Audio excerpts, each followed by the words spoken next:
Opposition अगर दिल्ली में जीत जाती है वहाँ ईवीएम ठीक हो जाती है, अगर कोई बंगाल में जीत जाती है वहाँ ईवीएम ठीक हो जाती है। ये तो ऐसा है कि जहाँ मैं जीतूं वहाँ ठीक हो, जहाँ मैं हार जाऊं वो खराब। हमने देखा है 12th पास तहसीलदार लगे हुए, हमने देखा है 8वीं फेल टीचर लगे हुए। जो हम कहते थे कांग्रेस मुक्त भारत का संकल्प, तो वो अब दूर नहीं है। कांग्रेस आज ओपोजिशन में बैठने के लायक नहीं है। इन लोगों ने जम्मू कश्मीर को लूटा है। यहाँ पर रोशनी जैसे एक्ट लाए गए, करेक्ट, जिस एक्ट को स्पेसिफिक लोगों को जो है वो जगह अलॉट की गई स्टेट लैंड, क्योंकि इससे पहले जो यहाँ सरकारें रही उनमें स्पेसिफिक लोगों के घर भरे गए हैं। ये पहली ऐसी सरकार आई है जो आम लोगों तक पहुंची है।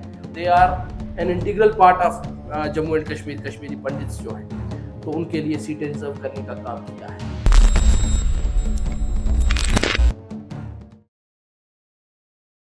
हेलो, नमस्ते and welcome to unfiltered with Sakshi. आज के इस एपिसोड में जो हमारे खास मेहमान हैं वो अमित शर्मा जी हैं, जम्मू से जुड़ रहे हैं हमारे साथ। वो एक एडवोकेट होने के साथ साथ भारतीय जनता युवा मोर्चा के स्टेट स्पोक्सपर्सन भी हैं। तो आइए स्वागत करते हैं अमित जी का। उनसे आगामी इलेक्शंस के बारे में कुछ बातचीत करेंगे। आपका बहुत बहुत स्वागत है अमित जी हमारे शो में। Sakshi ji for having me on your show. Thank you so much. Amit ji, जैसा कि हम जानते हैं अभी आजकल चुनावी बिगुल बज चुका है, तो उसी के उपलक्ष्य में पहला सवाल कि कहाँ तक है भारतीय जनता पार्टी की तैयारी यहाँ स्टेट में? देखिए, भारतीय जनता पार्टी जो है वो जैसे भारत की सेना काम करती है, तो वैसे ऑलवेज रेडी फॉर एक्शन उस मोड में काम करती है। हम हमेशा चुनावों के लिए तैयार रहते हैं। उसी तरीके से आप जब देख रहे हैं कि लोकसभा चुनावों का बिगुल बजा है, तो हमारा हर कार्यकर्ता बड़ा ही कॉन्फिडेंट है, क्योंकि भारतीय जनता पार्टी की जो वेलफेयर स्कीम्स हैं वो मैं कहूँगा कि सिंस इंडिपेंडेंस पहली बार लोगों की ज़िंदगी में पहुंची हैं और उनकी ज़िंदगी को चेंज करने का काम किया है। आप आज देखेंगे कि 70 साल देश को आज़ाद हुए हुए हो गए, लेकिन आज तक हम पीने का पानी जो है वो आम व्यक्ति तक नहीं पहुंचा पाए थे। तो मैं खुद ग्राउंड पे जाता हूँ और ग्राउंड की रियलिटी में आपको बताऊं कि आज जल जीवन मिशन ने लोगों की ज़िंदगी को चेंज करने का काम किया है। जहाँ हमारी औरतें 1-1 किलोमीटर 2-2 किलोमीटर दूर जाके पानी लाती थी, आज उनकी लाइफ में ट्रांसफॉर्मेशन आई। उसी तरीके से आप देखते हैं कि प्रधानमंत्री आवास योजना हो गई, ये जितनी भी सेंटर स्पॉन्सर्ड स्कीम्स हैं वो पहली बार ग्राउंड पे पहुंची हैं।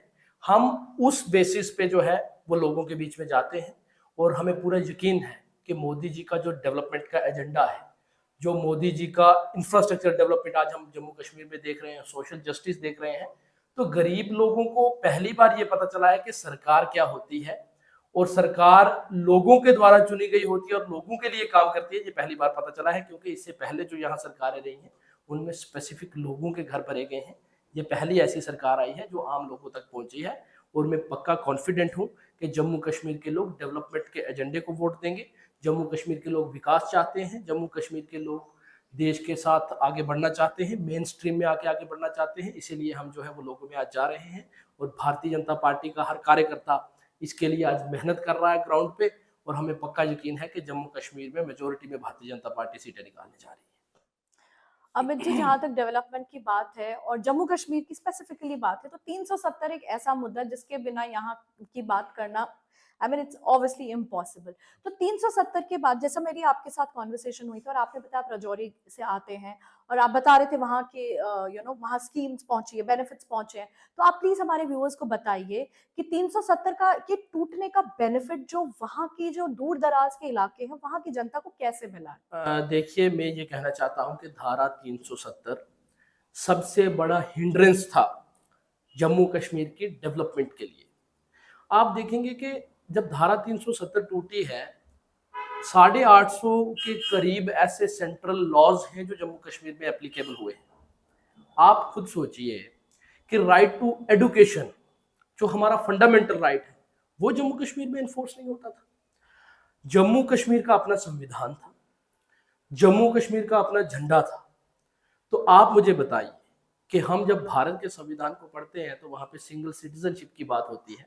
आप जम्मू कश्मीर के रेजिडेंट्स को अलग से डिफाइन करते हैं। दैट वाज द थिंग कि a nation was existing inside a nation. Correct. और उस चीज ने जम्मू कश्मीर के अंदर सेपरेटिज्म की धारणा को जन्म दिया।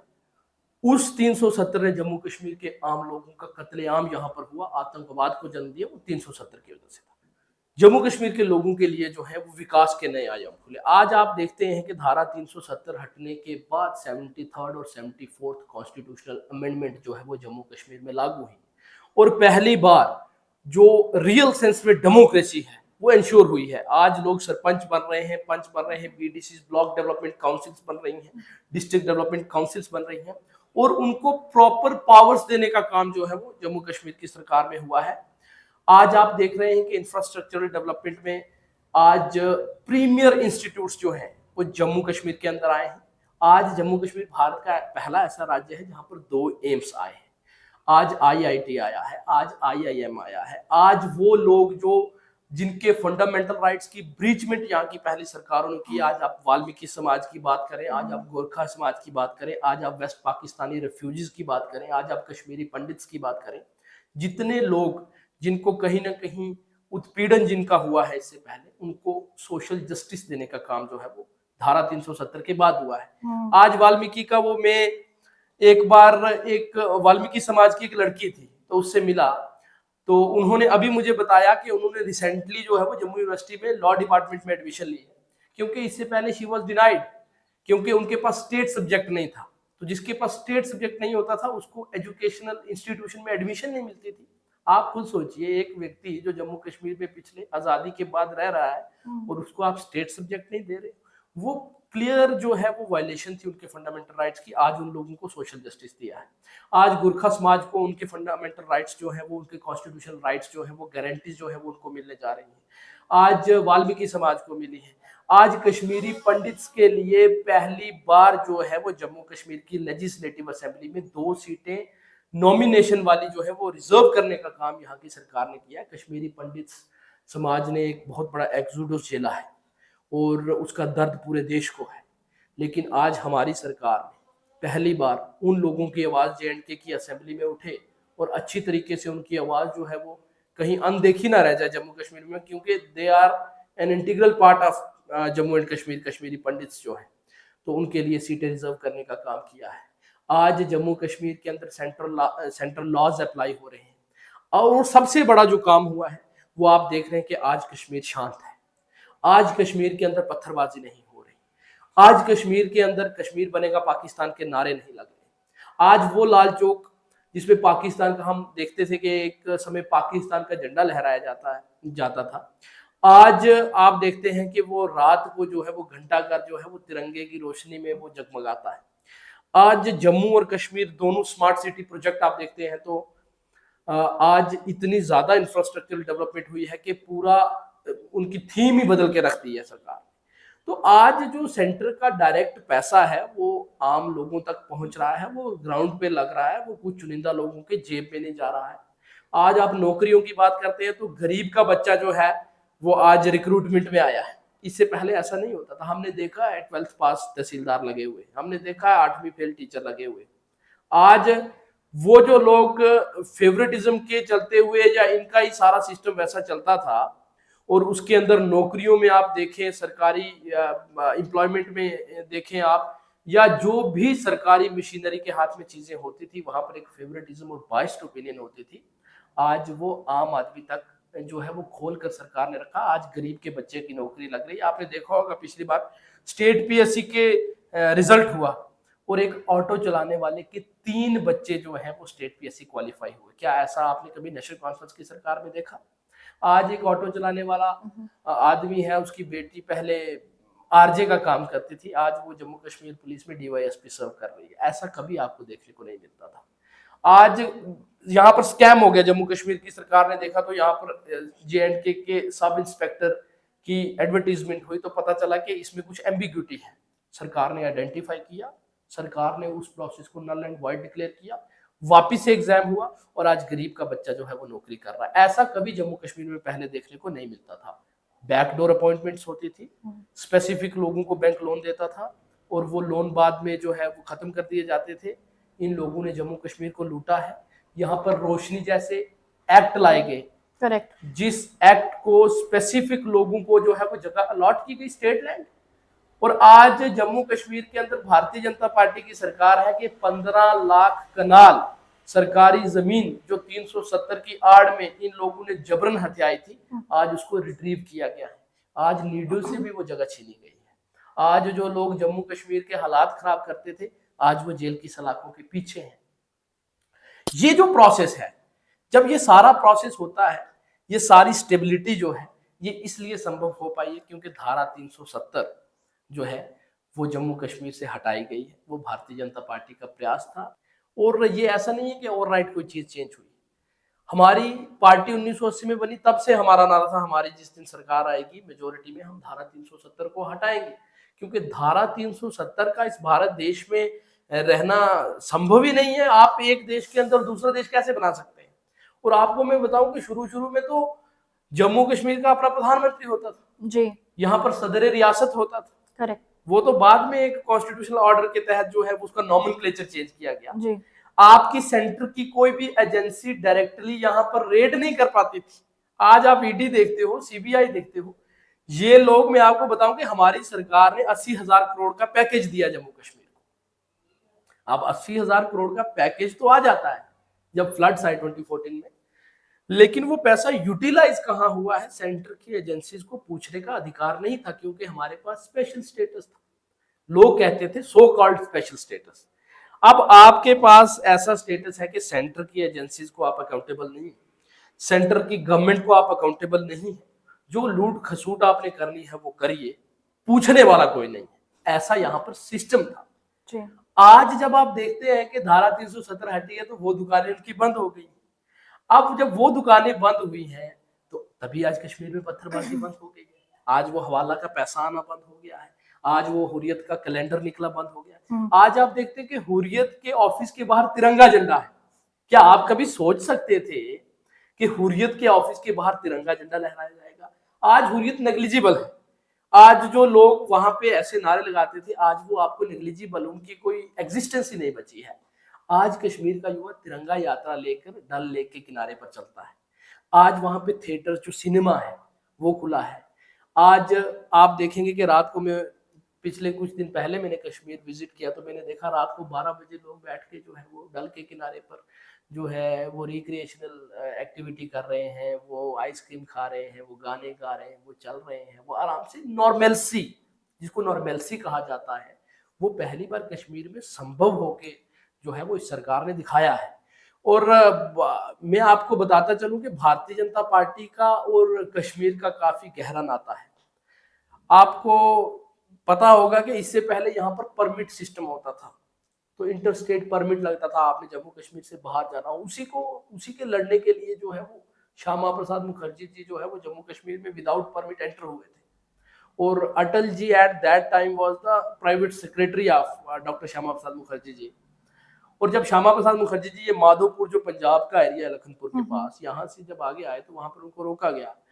तो श्यामा प्रसाद मुखर्जी जी ने अटल जी को वहां से वापस भेजा कि आप Atal go and lead the nation. मेरा नहीं पता कि मैं आऊंगा वापस या नहीं आऊंगा। और आपको पता है कि श्यामा प्रसाद मुखर्जी जी की मिस्टीरियस सर्कमस्टांसेस में डेथ हुई जी, पंडित प्रेमनाथ डोगरा जी ने जम्मू कश्मीर की पहली जो जम्मू बेस्ड पॉलिटिकल मूवमेंट थी, वो प्रजा परिषद, जो बाद में भारतीय जनता पार्टी का जिसने रूप लिया, वो खड़ी हुई। यहाँ पर मेन स्ट्रीम और नेशनलिस्टिक पर्सपेक्टिव की अगर किसी ने जन्म दिया तो वो भारतीय जनता पार्टी ने दिया। भारतीय जनता पार्टी की हमेशा ये लड़ाई रही और भारतीय जनता पार्टी का हमेशा ये नारा रहा कि धारा 370 जो जम्मू कश्मीर को अलग संविधान देती है, जो जम्मू कश्मीर को अलग झंडा देती है, हम इसको स्वीकार नहीं करेंगे। हमारा विलय भारत के साथ 26 अक्टूबर 1947 को हुआ और वो वही विलय पत्र था जो बाकी रियासतों ने भी जो है वो साइन कर कर जो है वो भारत के साथ उनका विलय हुआ था। और महाराजा हरि सिंह जी ने 26 अक्टूबर 1947 को उस विलय पत्र पर हस्ताक्षर कर कर जम्मू कश्मीर का विलय किया। और Maharaja Hari Singh ji was the sole authority to sign the instrument of accession. और जब वो हो गया, it means from that particular point Jammu Kashmir became an integral and inalienable part of Indian dominion at that time. तो आप उसके बाद पॉलिटिकल अपने जो ब्लंडर्स उन्होंने किए, जो अपनी पॉलिटिकल मोटिव के लिए आप जम्मू कश्मीर के लोगों का आपने एक, मैं कहूंगा कि उन्होंने बेचने की बात की जम्मू कश्मीर के लोगों पर। आप खुद सोचिए कि ये धारा 370 के चलते कितना अत्याचार हो। कश्मीरी पंडित्स का एक्सोडस हुआ, यहाँ पर इंसर्जेंसी हुई, किलिंग्स हुई, आज वो सारी चीजें आप देखते हैं कि वो आज आपको नहीं दिख रही। आज 500-500 रुपए देकर लोगों के बच्चों को पत्थरबाजी करवाई, अपने बच्चे लंदन में पढ़ रहे हैं, गरीब का बच्चा पत्थर चला रहा है। आज कश्मीर के लोगों को समझ आई है। आपने देखा होगा कि नेहरू का और जो शेख अब्दुल्ला है, इनके पॉलिटिकल ब्लंडर्स की वजह से जम्मू कश्मीर जो है आज तक वो जल रहा था। लेकिन जब मोदी जी आए, धारा 370 हटी, आज जम्मू कश्मीर का आम युवा खुशहाल है। आज कश्मीर का शिकारे वाला खुश है, आज कश्मीर में टैक्सी वाला खुश है, आज होटल वाला खुश है, आज 12 महीने वहां पर स्कूल लग रहे हैं, आज हड़तालें बंद है, आज हुर्रियत का कैलेंडर बंद है, आज वहां पर जो है वो अनरेस्ट नहीं है। आज 12 महीने जब स्कूल लग रहे, लोगों के एकेडमिक जो ईयर्स है वो अच्छी तरीके से चल रहे हैं। तो कश्मीर का युवा आज भारत के भविष्य के साथ अपने भविष्य को देखता है, जो कि इससे पहले इन्होंने कर्टेल करके रखा।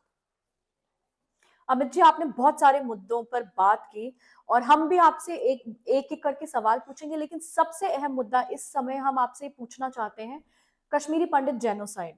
कश्मीरी पंडित जेनोसाइड और रिहैबिलिटेशन की जब भी बात आती है तो कहीं ना कहीं there is a sense of insecurity in the community कि उस तरह का काम नहीं हुआ जिस तरह का होना चाहिए था।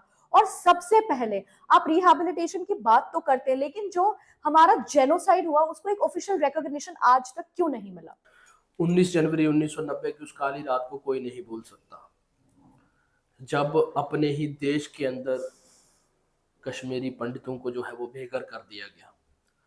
और भारतीय जनता पार्टी का हमेशा ये स्टैंड रहा है कि कश्मीर बिलोंग्स टू कश्मीरी पंडित्स, और कश्मीरी पंडित्स के बिना कश्मीर अधूरा है। हमने हर समय ये बात उठाई। इससे पहले भी जब आप देखेंगे कि जम्मू कश्मीर की लेजिस्लेटिव असेंबली में जब कश्मीरी पंडित्स की नेग्लिजिबल प्रेजेंस थी, तब भी हमने लेजिस्लेटिव काउंसिल में कश्मीरी पंडित को नॉमिनेट कर अजय भारती जी को भेजा। जब आप भारतीय जनता पार्टी की सरकार आई, देखिए आप 2019 में हमने कॉमन मिनिमम प्रोग्राम पे सरकार बनाई थी, वहां पे हमारी फुल मेजोरिटी नहीं थी। हमारी सरकार, हमारी आइडियोलॉजिकल मतभेद थे। जब हमने देखा कि सरकार नहीं चल रही, हमने वॉलंटरली सरकार में से जो है अपने कोलिशन जो है वो वापस लिया। देखिए, कश्मीरी पंडित्स को कश्मीर में बसाया जाए, ये भारतीय जनता पार्टी का क्लियर एजेंडा है। आज आप देखेंगे जब हमारी सरकार आई तो हमने इसके लिए क्या प्रयास किया है। हमारी सरकार आई तो जो 15 लाख कनाल सरकारी जमीन रिट्रीव की है, उसी माध्यम से, उसी को फॉलो करते हुए आप देखेंगे कि सरकार ने नोटिस निकाला कि जिन लोगों की लगता है कि प्रॉपर्टी पर इलीगल कब्जा हुआ है, जो लोग उस समय अपना घर छोड़कर आ गए, वो रिलीफ एंड रिहेबिलिटेशन कमिश्नर के ऑफिस में जाकर अर्जी दें। और सरकार जो है, अगर किसी ने इलीगल उनकी प्रॉपर्टी को ऑक्यूपाई किया है तो उसको रिट्रीव करवाएगी। ये पहला स्टेप है। आप देखेंगे कि कश्मीरी पंडित्स के कितने सारे मंदिर थे जो उस समय आक्रांताओं ने तोड़े, या जब कश्मीरी पंडित्स ने कश्मीर से उनको निकाल दिया गया, गलीब चला, उसके बाद वो मंदिर कहीं ना कहीं डिमिनिशिंग कंडीशन में आ गए। आज उन मंदिरों को भी रेस्टोर करने का सरकार ने काम किया है। जब मंदिर रेस्टोर होंगे, लोग जाएंगे, पूजा होगी, तो लोग वहां पे सबसे पहले तो एटमॉस्फेयर वैसा देना है ना हमने कि वापस से रिहैबिलिटेशन हो पाए। तो भारतीय जनता पार्टी की सरकार में आज आप देखते हैं कि कई सारी एप्लीकेशंस लगी हैं। हम चाहते हैं कि वापस से रिहैबिलिटेट हो। रिहैबिलिटेशन के लिए एक ड्यू प्रोसेस है, वो फॉलो किया जा रहा है। आज आप देखेंगे कि डिलिमिटेशन कमीशन जब जम्मू कश्मीर में हुई, इससे पहले इन्होंने अपने हिसाब से डिलिमिटेशन की थी। किसी इलाके को कहीं से काट के कहीं डाला, अपनी मर्जी से जहां से ये लोग जीत सकते थे उसी हिसाब से इन्होंने यहाँ पर कॉन्स्टिट्यूंसीज बनाई थी। अभी ड्यू प्रोसेस ऑफ लॉ को फॉलो किया गया है और डिलिमिटेशन हुई है। जब ये डिलिमिटेशन हुई है तो आज जम्मू कश्मीर की लेजिस्लेटिव असेंबली में भी कश्मीरी पंडितों की 2 सीटों को, नॉमिनेशन को रिजर्व करने का काम भारतीय जनता पार्टी की सरकार ने किया है। तो भारतीय जनता पार्टी की सरकार जो है वो हर संभव प्रयास कर रही है कि जो कश्मीरी पंडितों के बिना अधूरा था, आज कश्मीरी पंडितों को वापस जो है वो कश्मीर में भेजा जाए। उसके लिए सारे प्रयास हो रहे हैं और मुझे लगता है कि आने वाले समय में आप देखोगे कि एक प्रॉपर एनवायरनमेंट बनाकर कश्मीर में कश्मीरी पंडित वापस अपने घरों में जाएंगे, क्वार्टर्स में रहेंगे नहीं, अपने घरों में जाएंगे, अपनी प्रॉपर्टीज पे जाएंगे और वैसे ही रहेंगे जैसे वो पहले रहते थे। वो कश्मीरी पंडितों के पूर्वजों की भूमि है, वो आदि गुरु शंकराचार्य जी की भूमि है, वो ऋषि कश्यप की भूमि है। वो कश्मीर जो है वो कश्मीरी पंडितों का है। कश्मीरी पंडितों से बिना कश्मीर अधूरा है। ये हमारी पार्टी का क्लियर कट एजेंडा है और वो वापस जाएंगे। इसके लिए भारतीय जनता पार्टी हर संभव प्रयास कर। अच्छा, मुझे एक क्रिस्प आंसर दीजिए। अभी कल ही सरकार का नोटिफिकेशन आया है मार्तंड सन टेम्पल को रिस्टोर करने, क्या ये एक पॉलिटिकल मूव है, क्योंकि ये ठीक इलेक्शन से पहले काम किया गया है? देखिए, वो कल नोटिफिकेशन आई है कि, लेकिन मैं आपको बताऊं कि 2023 में जो शारदा माता का मंदिर है टीटवाल में एलओसी के साथ लगता है। एक मंदिर वो है, एक शारदा शक्तिपीठ है। जी। शारदा माता का मंदिर पीओजेके में है और ऐसा माना जाता है कि माता सती की जो बाजू है वो वहां पर गिरी थी, तो काफी ज्यादा मान्यता है। जब से ये सरकार आई धारा 370 हटी है। एक तो वो जो शारदा माता का मंदिर टीटवाल में है उसको प्रॉपर रिस्टोर किया और अमित शाह जी ने खुद जाके इनॉग्रेशन किया उसका। और ये भी सरकार ने प्रस्ताव रखा है कि जैसे करतारपुर कॉरिडोर जो है वो पाकिस्तान के साथ हमने खोला है, उसी तरीके से ये पीओजेके का जो शारदा माता का मंदिर है, इस शारदा माता के मंदिर के साथ कॉरिडोर खोले। वो तो 2023 की बात है और उस 2023 की बात के बाद कई 100 मंदिर हैं जिनकी रेस्टोरेशन का काम सरकार ने किया है।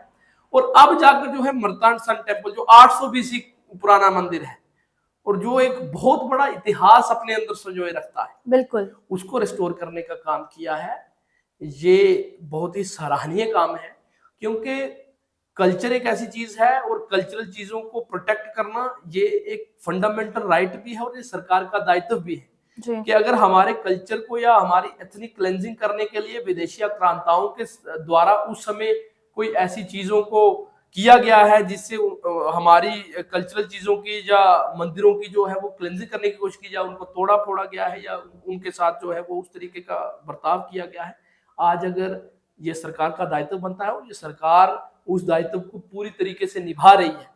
आज आप देखते हैं केवल मंदिर नहीं रेस्टोर हो रहे, आज श्री कृष्ण जन्माष्टमी पर लाल चौक में झांकियां निकल रही, जो इससे पहले ऐसा संभव नहीं था। तो जो नॉर्मेलसी, जो एक सेंस ऑफ सिक्योरिटी कश्मीर में इस सरकार ने दिया है, इससे पहला ऐसा कभी संभव नहीं हो पाया है। और मैं आपको ये कहना चाहता हूं कि जो मंदिर की रेस्टोरेशन है ये कभी भी भारतीय जनता पार्टी के लिए पॉलिटिकल मूव नहीं हो सकता, क्योंकि इससे पहले 2-2.5 साल से जो है वो सरकार इस काम में लगी है। और अब चलते चलते मार्तंड सन टेम्पल है, कल आप देखेंगे कि और भी कई सारे मंदिर जो है वो इस तरीके रिस्टोर किए जाएंगे। और वो मंदिर जब रिस्टोर होंगे वहां पर पूजा होगी, वहां पर पुजारी जाएंगे, वहां पर एक वैसा एटमॉस्फेयर बनेगा, तभी जाकर कश्मीरी पंडितों की मुझे लगता है कि वहां पे जो है वो वापसी हो सकती है। इनफैक्ट हम last year Martand sun temple होकर आए और हमने देखा है कि वो कितनी ही दयनीय स्थिति में है। खैर, हम बात करते हैं आपके ओपोनेंट्स की। आपके ओपोनेंट्स बोलते हैं कि आप मंदिर, हिंदू और ये पॉलिटिक्स करके आप डेवलपमेंट के जो इश्यूज हैं उनको दबा रहे हैं। यहाँ पे जेएनके में आपके ओपोनेंट्स का मानना है कि यहाँ पे जॉब क्रिएशन का जो मुद्दा है उसको भारतीय जनता पार्टी कहीं ना कहीं दबा रही है, तो इस पर आप क्या कहना चाहेंगे? देखिए, मेरे को कई बार मेरे मीडिया के साथी ये सवाल पूछते हैं और मैं अप्रिशिएट करता हूं कि आपने ये क्वेश्चन पूछा। देखिए, जब हम ये बात देखते हैं तो मुझे ऐसा फील होता है कि इससे पहले तो जैसे ओपोजिशन वालों ने कोई जॉब्स का बम्पर बोनैंजा निकाल के रखा था जो हमारी सरकार ने रोक दिया है। मैं आपको एक बात क्लियर कर देता हूँ, और जम्मू कश्मीर के नौजवान, जम्मू कश्मीर की जनता इस चीज को जानती है कि इससे पहले जो रिक्रूटमेंट होती थी वो बाइस्ड होती थी। इंटरव्यू होता था, अगर कोई बच्चा गलती से रिटन एग्जामिनेशन में जो है वो अच्छे नंबर आता तो इंटरव्यू से उसको बाहर कर दिया जाता था। इससे पहले बैकडोर एंट्रीज होती थी, इससे पहले फेवरेटिज्म होता था, फेवरेट बंदों को जो है वो सरकारी एम्प्लॉयमेंट में लाया जाता था। और कहीं कई सालों के बाद कहीं कोई 100 पोस्टें जो है वो सरकारी विभागों में निकलती थी। मैं आपको बताता चलूं कि इस बार जम्मू कश्मीर के इतिहास में पहली बार हुआ है कि 2019 से लेकर अभी तक जो है तकरीबन जब से ये सरकार आई है पिछले 3-4 सालों में 15 से 20 हजार नौकरियां सरकार ने दी है। और अभी मैं यहाँ पर बैठा हूँ, अभी भी एडवर्टीजमेंट्स निकली हुई हैं। इससे पहले यहाँ पर जम्मू कश्मीर में फाइनेंस अकाउंट असिस्टेंट की जो है वो यहाँ पर एडवर्टीजमेंट हुई थी। वेटनरी फार्मासिस्ट जो लोग हैं वो लगे हैं। उससे पहले पंचायत अकाउंट असिस्टेंट लगे हैं, बैंक्स में लगे हैं पीओ। और उससे पहले यहाँ पर और स्टेट जो पीएससी है, जो जम्मू कश्मीर की पीएससी के एग्जाम्स होते हैं केएस के एग्जाम्स आमतौर में भाषा में लोग बोलते हैं, जी वो पहली बार हुआ कि साइमल्टेनियस प्रोसेस 5-5 साल एग्जाम ही नहीं होते थे। तो जम्मू कश्मीर के अंदर पहली बार 15-20 हजार नौकरियां देने का काम इस सरकार ने किया है। ये इतिहास में, ये ऐतिहासिक है, ये हिस्टोरिक है, इससे पहले कभी नहीं हुआ। लेकिन ऑपोजिशन को ये कैसे दिखेगा? ऑपोजिशन वालों तो जो है वो मंत्री का बेटा नौकरी लगता था, ऑपोजिशन वाले में तो किसी एनसी का वर्कर जो है उसका बेटा नौकरी लगता था। यहाँ पे गलती ये हो गई है कि ऑटो चलाने वाले के एक घर में से 3 बच्चे केएस ऑफिसर बने। अब जो वो केएस ऑफिसर अपनी मेहनत पे बच्चे बने हैं, तो वो इन आकाओं की बात नहीं मानेंगे। तो ये फ्रस्ट्रेशन है अपोजिशन की। मैं पूछता हूँ नेशनल कॉन्फ्रेंस और कांग्रेस की सरकार में आप डाटा निकाल के देखें, डेटा निकाल के जब आप देखेंगे तो आपको पता चलेगा कि जितनी सरकारी नौकरियां इन पिछले 3-4 साल में लगी है, इन लोगों ने 20-25 साल में नहीं दी। ये फैक्ट है। और जम्मू कश्मीर का आज आम आदमी, आज गरीब बच्चा ये सोच सकता है कि अगर मैं मेहनत करूंगा तो मेरे को नौकरी लग जाएगी, जो है इससे पहले ऐसा नहीं होता था। इससे पहले कुछ स्पेसिफिक सेट ऑफ पीपल जो है उनको पब्लिक एम्प्लॉयमेंट में लाया जाता था। आज ओपन है ग्राउंड, आज ग्राउंड ओपन है, जो बच्चा मेहनत करेगा उसकी नौकरी लगेगी। इससे पहले ऐसा नहीं होता था। इससे पहले स्कैम्स का दौर था, और वो स्कैम्स का दौर भारतीय जनता पार्टी ने खत्म किया है, और आज जो एलजी एडमिनिस्ट्रेशन है इसने खत्म किया है। चलिए, ये तो रही बात ऑपोजिशन की, लेकिन जनता का ये मानना है कि जो आपकी जेएनके की जो लीडरशिप है वो बहुत एरोगेंट है, और वो सिर्फ और सिर्फ मोदी जी के नाम पे, मोदी जी के फेस वैल्यू पे यहाँ के पार्लियामेंट्री इलेक्शंस जीतेंगे। मोदी जी आज पूरे देश के नहीं बल्कि विश्व के नेता है। जब आपका प्रधानमंत्री इस स्टांस का होता है, तो मोदी जी के चेहरे पर चुनाव लड़ना कोई गलत काम तो नहीं। मोदी जी हमारी पार्टी के नेता हैं, देश के प्रधानमंत्री हैं, और आज विश्व में एक मोस्ट पॉपुलर फेस है। अब कांग्रेस राहुल गांधी के नाम पे चुनाव लड़ने के काबिल नहीं है, तो उसमें मोदी जी के फेस पे लड़ना, तो ये तो बात रेलिवेंट है नहीं। कांग्रेस वाले भी राहुल गांधी के फेस पे लड़े ना चुनाव, उसमें क्या है। लेकिन जो बेसिक फैक्ट है वो ये है कि Bharatiya Janata party cadre based party है। हम ग्राउंड पे काम करते हैं, हम उस काम के दम पे चुनाव में जाते हैं। आज भी एज अ कार्यकर्ता, एक छोटा सा मैं अदना सा कार्यकर्ता हूँ पार्टी का, आज भी जो हमारा मैनिफेस्टो बनना है ना, उसमें हम पेटियां, जो छोटे छोटे बॉक्सेस मिले हैं हमें पार्टी की तरफ से, और उन बॉक्सेस में हम आम लोगों की राय ले रहे हैं। मोदी की गारंटी लगा है बाहर, और हम आम लोगों के पास लेके जा रहे हैं, उनको स्लिप दे रहे हैं कि इस पे लिख के डालिए आप क्या चाहते हैं जी। उसके हिसाब से हमारा पार्टी का मैनिफेस्टो बनता है। जम्मू कश्मीर की जब आप बात करते हैं, तो जम्मू कश्मीर में जो भी व्यक्ति, आज जुगल किशोर शर्मा जी हमारे एमपी कैंडिडेट है, या डॉक्टर जितेंद्र सिंह जी हैं जी। जब आप देखेंगे कि इनकी कॉन्स्टिट्यूएंसीज में एम्पल अमाउंट ऑफ डेवलपमेंट हुई है। आज मैं रजौरी पुंछ का रहने वाला हूं, इससे पहले डिलिमिटेशन के पहले जम्मू पुंछ एक लोकसभा क्षेत्र था। जी। आज रजौरी से लेकर, पुंछ से लेकर जम्मू तक हाईवे का काम लगा है, उसके बीच में 5-5, 6-6 टनल बन रहे हैं। आज रजौरी के अंदर मेडिकल कॉलेज खुला है, आज रजौरी के अंदर डिग्री कॉलेजेस नए खुले हैं। आज डॉक्टर जितेंद्र सिंह की कॉन्स्टिट्यूएंसी में इंटरनेशनल योगा सेंटर बना है मानतलाई में। जी। आज जम्मू के सांबा में एम्स बना है, वो जुगल जी की कॉन्स्टिट्यूएंसी में है। आज जम्मू कटरा एक्सप्रेसवे का काम लगा है, 6 लेन रोड, 6 घंटे में आप जो है वो जम्मू से कटरा आएंगे। तो आज वो जो जम्मू कश्मीर का युवा है वो भारतीय जनता पार्टी के साथ जुड़ रहा है। आज वो भारतीय जनता पार्टी के साथ जुड़कर जो है वो आगे बढ़ना चाहता है। तो मुझे पूरा यकीन है कि आने वाले समय में भारतीय जनता पार्टी कश्मीर के अंदर से भी जो है वो ठीक ठाक सीटें लेके जो है वो जम्मू कश्मीर में पूर्ण बहुमत की सरकार बनाने जा रही है। क्योंकि कश्मीर का युवा समझ चुका है कि इन लोगों के जो खोखले वादे थे, इन्होंने जो 370 के नाम पे जम्मू कश्मीर को एक्सप्लॉइट किया, और कश्मीर के युवा की मेंटेलिटी को, एक आइडियोलॉजी को इन्होंने चेंज किया, हार्ड लाइन अप्रोच के साथ फंडामेंटलिज्म को बढ़ावा दिया। आज वो सारी चीजें सोसाइटी से खत्म हो गई है। जब ये चीजें खत्म होती है तो डेवलपमेंट के रास्ते खुलते हैं। जब सरकार की स्कीम डायरेक्ट, जब अकाउंट के अंदर, किसान के अकाउंट के अंदर पैसा आता है और मैसेज आता है ना, और आज आप पेमेंट करते हो तो यूपीआई के थ्रू क्यूआर कोड को स्कैन करके करते हो, तो लोगों को दिखता है बदलाव कि मेरी जिंदगी में क्या बदलाव आया। आज 2 रुपए की भी पेमेंट क्यूआर कोड के थ्रू हो रही है, 1000 की भी पेमेंट क्यूआर कोड के थ्रू हो रही है। और ये जो टेक्नोलॉजी है, ये जो है वो गरीब तक पहुंची। आज पहाड़ पे बैठा हुआ आदमी भी जो है वो जो है जिरोक्स करके भी वो क्यूआर कोड लेके जा रहा है। तो मतलब कहने का ये है कि ये सरकार जो है वो लोगों तक जो जब पहुंचती है तो लोगों को पता चलता है कि सरकार क्या होती है और सरकार का काम क्या होता है। ये पहली बार कश्मीर पे पता चला है और कश्मीर का युवा आज बहुत अच्छी तादाद में भारतीय जनता पार्टी के साथ जुड़ रहा है।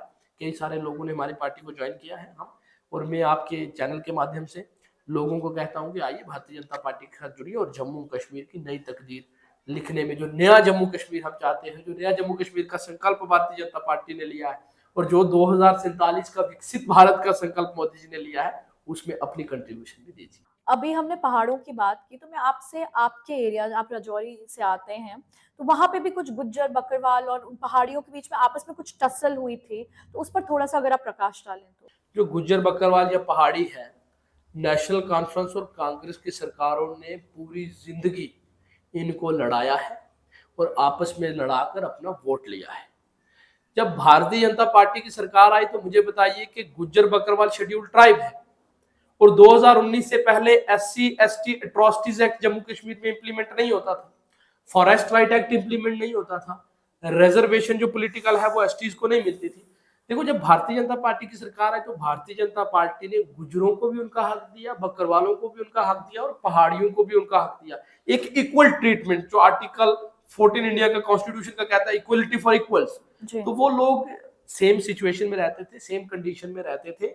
नेशनल कॉन्फ्रेंस और कांग्रेस की सरकारों ने स्पेसिफिक सेट ऑफ पीपल को रिजर्वेशन देके रखी और उनसे भी ज्यादा बदतर हालात में जो लोग रहते हैं उनको रिजर्वेशन नहीं दी। इससे एक सोसाइटी में इनइक्वालिटी आ गई और जब वो इनइक्वालिटी आई तो फिर लोगों के अंदर जो है वो रंजिशें बढ़ना शुरू हो गई एक दूसरे की कम्युनिटी को लेकर। नेशनल कॉन्फ्रेंस और कांग्रेस की सरकार ने इंटर डिस्ट्रिक्ट रिक्रूटमेंट बैन जो है वो जम्मू कश्मीर में इंट्रोड्यूस हुआ, जिसमें एसटी का जो कैंडिडेट है वो अपनी डिस्ट्रिक्ट से बाहर जाकर नौकरी नहीं ले पाता। उस काले कानून को खत्म करने का काम भारतीय जनता पार्टी ने किया। इन लोगों को पॉलिटिकल रिजर्वेशन देने का काम भारतीय जनता पार्टी ने किया और ये सारे काम जब गुज्जर बकरवालों के हुए, फॉरेस्ट राइट एक्ट, जंगल में मालिकाना हक देने का काम किया, तो पहाड़ी वहां पर लोग रहते थे, उनकी एक बहुत बड़ी पुरानी मांग थी कि हम कॉन्स्टिट्यूशन में जो क्राइटेरिया डिफाइंड है उसको में फॉल करते हैं, हमें शेड्यूल ट्राइब का स्टेटस दिया जाए। तो उसके लिए जो है वो भारतीय जनता पार्टी की ही सरकार ने जो है वो यहाँ पर एक जस्टिस GD शर्मा कमीशन का गठन किया। उस कमीशन की रिपोर्ट गई, उसके बाद वो NC ST में गई, national commission for schedule tribe, office of registrar general of India. तो इन सभी से जब जो नोट मिली तो तब जाकर जो है वो पहाड़ियों को भी शेड्यूल ट्राइब के उस दर्जे में लाया गया, उनको भी ST स्टेटस दिया गया। अब जो रजौरी पुंछ के पिछड़े हुए लोग थे उनको बराबरी पर लाकर जो है वो भारतीय जनता पार्टी ने खड़ा किया है और अब वो लोग जो है वो आगे बढ़ने का प्रयास कर रहे हैं, जिनको नेशनल कॉन्फ्रेंस और कांग्रेस ने पूरी जिंदगी लड़ाए रखा, उनको जोड़ने का, उनको बराबरी का हक देने का काम जो है वो भारतीय जनता पार्टी की सरकार ने किया। और इससे पहाड़ी भी खुश है, गुज्जर भी खुश है, बकरवाल भी खुश है, OBC का समाज भी खुश है। आज OBC को OSC बनाकर रखा था, यहाँ पर OBC की रिजर्वेशन ही जो है वो जम्मू कश्मीर में इंट्रोड्यूस नहीं की थी, उस OSC के नॉमेनक्लेचर को चेंज करके OBC बनाया। OBC को आज 9% रिजर्वेशन देने का काम भी भारतीय जनता पार्टी की सरकार ने किया। जी, आपने हमें भारतीय जनता पार्टी ने जो काम किए हैं देश के लिए, जम्मू कश्मीर के लिए, वो सब गिनाए, लेकिन इसके बावजूद ऑपोजिशन हमेशा ये कहता रहता है कि EVM हैक हो गया। तो आप ऑपोजिशन के लिए आपका क्या मैसेज होगा? देखिए, मैं ये कहना चाहता हूँ कि EVM नहीं हैक हुआ है, मोदी जी ने लोगों के दिलों को हैक किया है और जब दिल हैक हो जाते हैं तब कोई और हैक नहीं चलता है। तो ओपोजिशन अगर दिल्ली में जीत जाती है वहां EVM ठीक हो जाती है, अगर कोई बंगाल में जीत जाती है वहां EVM ठीक हो जाती है। ये तो ऐसा है कि जहां मैं जीतूं वहां ठीक और जहां मैं हार जाऊं वो खराब, तो ऐसा तो नहीं चलता है। मोदी जी लोगों तक पहुंचे हैं, आम गरीब तक पहुंचे हैं, किसान तक पहुंचे हैं, मजदूर तक पहुंचे हैं, महिलाओं तक पहुंचे, महिलाओं को रिजर्वेशन देने का काम किया है, तो लोग मोदी जी को वोट दे रहे हैं। इसका मतलब है मोदी जी ने लोगों के दिलों को हैक किया है। तो कांग्रेस वालों को और कोई काम नहीं है, क्योंकि कांग्रेस जो है, अब वो जो हम कहते थे कांग्रेस मुक्त भारत का संकल्प, तो वो अब दूर नहीं है। कांग्रेस आज ओपोजिशन में बैठने के लायक नहीं है। केजरीवाल जी जो पूरी जिंदगी डंका पीटते रहे, आज वो जेल में है, मनीष सिसोदिया जेल में है। ये लोग भ्रष्टाचारी लोग हैं और आज इनका जब कोई चारा नहीं चल रहा, जब इनको पता है कि देश के लोगों को गुमराह करना है, तो वो आज इस तरीके के हथकंडे अपनाते हैं। ये domain election commission of India का है।